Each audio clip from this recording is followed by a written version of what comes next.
So there's a lot of talk amongst Penguins fans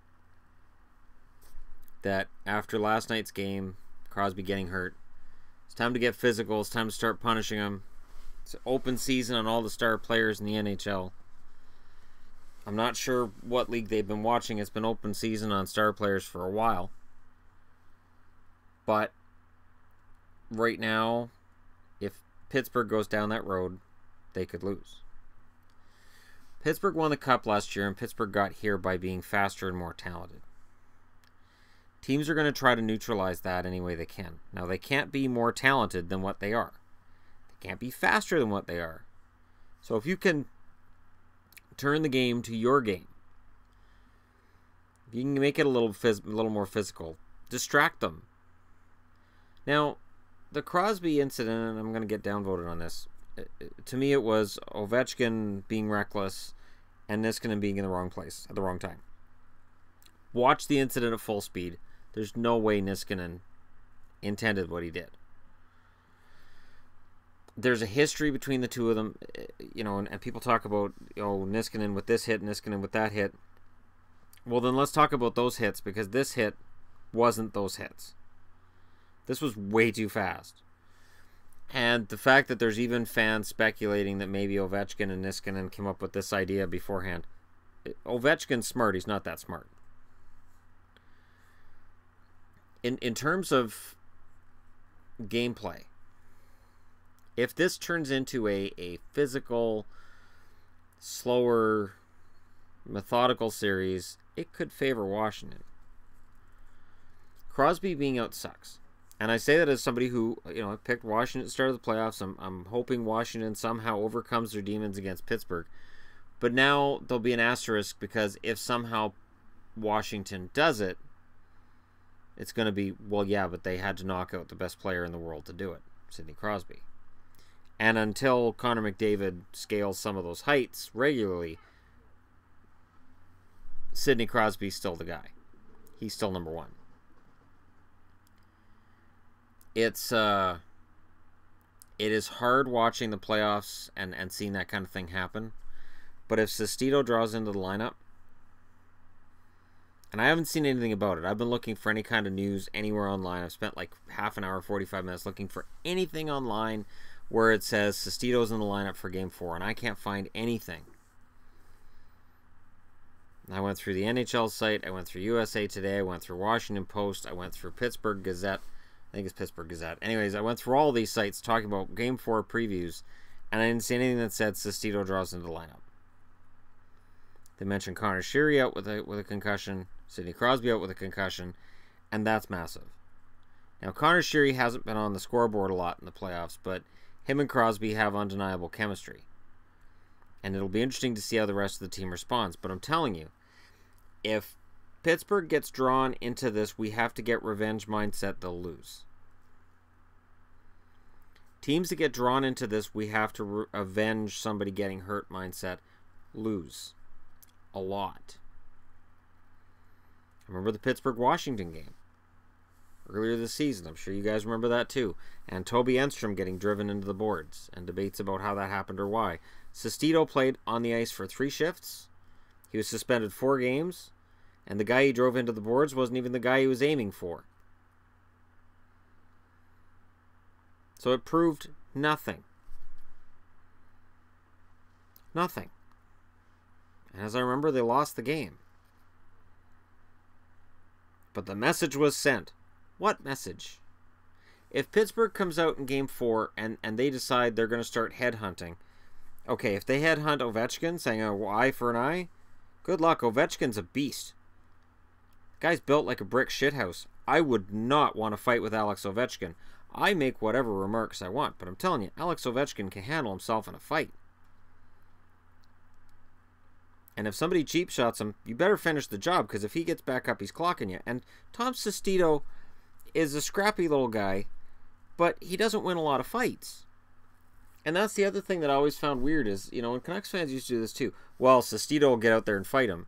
He'll get his ass whooped. What good does that do?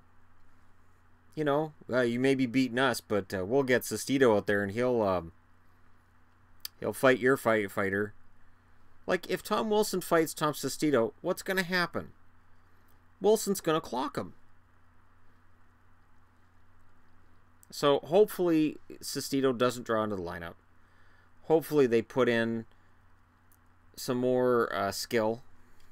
And stick with the speed. Stick with what brought you to the dance. Show the skill and speed that won the cup last year. Yeah, Columbus may have gooned it up a little bit. Pittsburgh wasn't 100% innocent and all that either. Maybe Washington goons it up a bit, trying to get under the skin of the Penguins. I don't think that the Crosby hit was intentional. I know there's a lot of Pittsburgh fans, writers, who don't feel that way. And that's fine.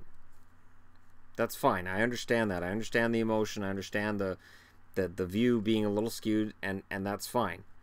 I've been there with the Canucks. I've been there with the Bruins and with Dallas. I've had those moments where when I look back a year or 2 years later, I go, you know what? I probably wasn't 100% objective there.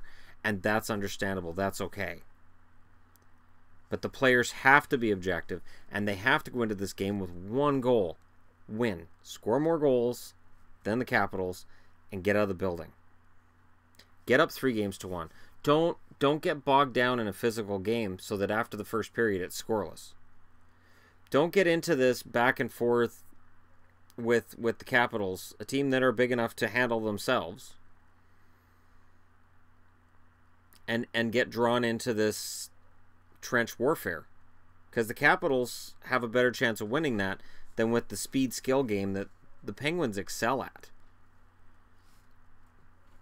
Pittsburgh excels at that part of the game more than any other team in the league. Nashville's close. I'm watching Nashville right now against St. Louis, and Nashville's close. And Edmonton has that element too. But Pittsburgh is the blueprint by which other teams are built and measured. If you get drawn into a physical series, if you let the emotions take over, if the we're going to give them one for Sid mentality takes over, and they lose the game, they lose home ice advantage. Now Washington just has to go home, win Game 5, and suddenly the series belongs to the Capitals. Pittsburgh has to put it out of their minds as well as they can. He's their leader. He's their inspiration. Sidney Crosby is a generational player. But Pittsburgh is good enough without Sidney Crosby to win a Stanley Cup. They're good enough without Matt Murray. They're good enough without Chris Letang. And at the start of the series, there were Penguins fans who said, really? Even without Letang, you're going to take you would take them over the Capitals? If not for my prediction during last summer where I said, the Capitals, sure, they have to win one eventually. If not for that, yeah, I would still be taking Pittsburgh. And I'd be taking Pittsburgh for the Cup. But I'll go down with the ship with Washington if I have to. But I'm telling you, don't get sucked into that. Because if they do,